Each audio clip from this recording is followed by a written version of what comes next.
Hi, this is Victoria Campisi with 1851 Franchise, and today I'm here with Ben from Scoop Soldiers. Thank you so much for joining us today, Ben. Yeah, absolutely. Thank you so much for having me. I really appreciate it. Great. So to get started, can you share a little bit about your franchising journey and what initially drew you to the industry? Yeah, I'd love to. So what drew me to the industry was not super intentional. My story actually started out um, getting into franchising in 2019. I was working as a project manager for a commercial construction company. I was traveling a ton and wanted to get out of it. And so I interviewed for a landscape management position for a company in the Dallas-Fort Worth area. I had zero business interviewing for that job because I had no experience in that industry at all.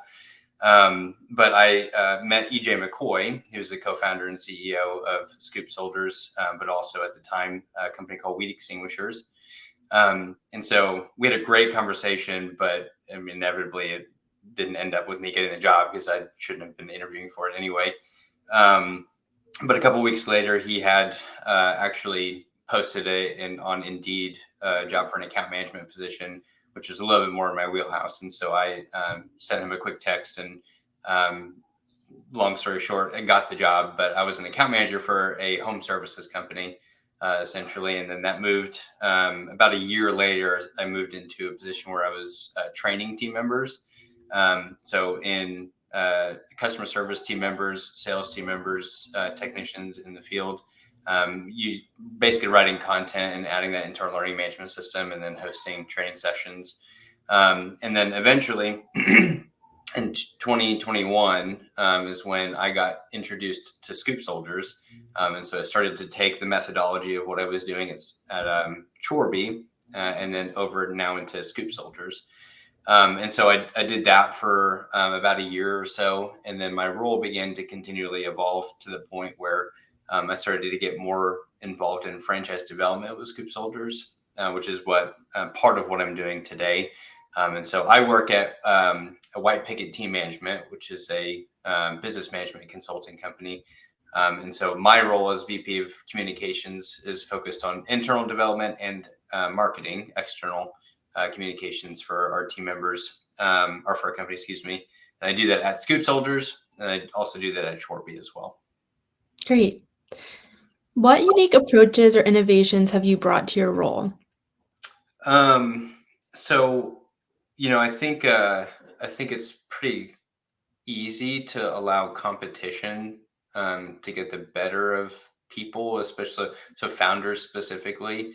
And so by that, what I mean is I think it's easy to like hold your secrets, hold your methodologies close to the vest to the point where you're not allowing the fruitfulness of building relationships to come into play. And so there's this terminology of abundance mindset, and I take that to heart. And so what I'm trying to get to is essentially bridging the gap between founders within the same industry, I think is a very positive thing.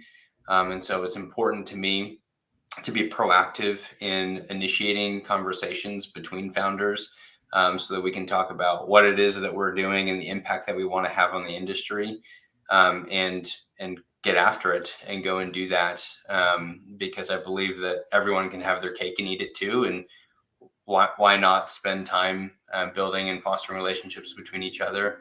And I think that can have an impact in terms of founders learning from one another, but also having a positive impact on your team members. And so that's important to me. And my role as VP of Communications is to champion that for Scoop Soldiers, specifically within the pet waste removal industry, and bring people together. I think that's a really important thing that should be focused on. Great. What are your aspirations in the franchise world?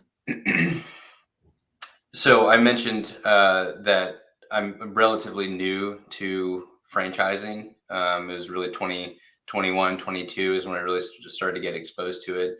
My first franchising conference was actually in September at Fran Camp, 1851's Fran Camp. And I got to say, I've been to some other franchising specific conferences since then, and 1851 and Nick Powell specifically, and how he and his team have structured that conference specifically was so well done. and I made a lot of really great connections. And so what I'm interested in is finding a way to bridge gaps and be a problem solver for people in whatever way that I can. And so my hope is to make a name for myself in the franchising world. And simply put, my mission is to help good people be smart and just get better. And so whether that's through marketing consultation or whether it's through business management or beyond that, there's so many different things that I'm interested and passionate about. But it's more than anything is just to make a name for myself for bridging gaps and helping people in whatever way that I can. Awesome. How do you see the franchise industry evolving? So I think we're living in an age where access to information is so readily available, more than it has ever been. Not just access to information, but the speed at which we can get information. And so I think for entrepreneurs who are interested in, or excuse me, for entrepreneurs who have problems that are present in their businesses, the speed at which they can find information is really, really helpful. But I don't think that should overshadow the necessity to build relationships with people, because it's people who are going to help you elevate your game and take you to the next level and solve problems. And so I think that it can be like, I guess what I'm getting at is I think that the next step or the next thing that franchising industry could potentially come into is letting technology and this access to information overshadow building relationships with people. And I would hate for that to be the case, because it's how, in my opinion, where the rubber meets the road of people getting better and solving problems. But also we're in the franchising world, making deals, selling opportunities. And so I think that's where the direction that we're going in is probably a shift in focus back towards building relationships with people as a primary focus. Great. What advice would you give your younger self? So I just naturally, I'm an introvert. Naturally, I don't like this is out of my comfort zone. Oddly enough, being a VP of communications, it's still out of my comfort zone to talk about myself, but also put myself out there.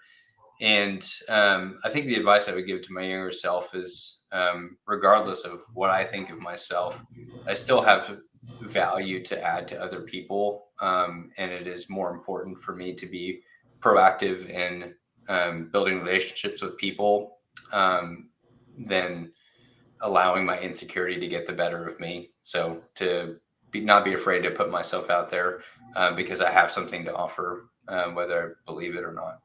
Definitely. Well, that's everything I have for you. Thanks so much for your time, Ben. Yeah, absolutely. Thank you so much. I really appreciate it.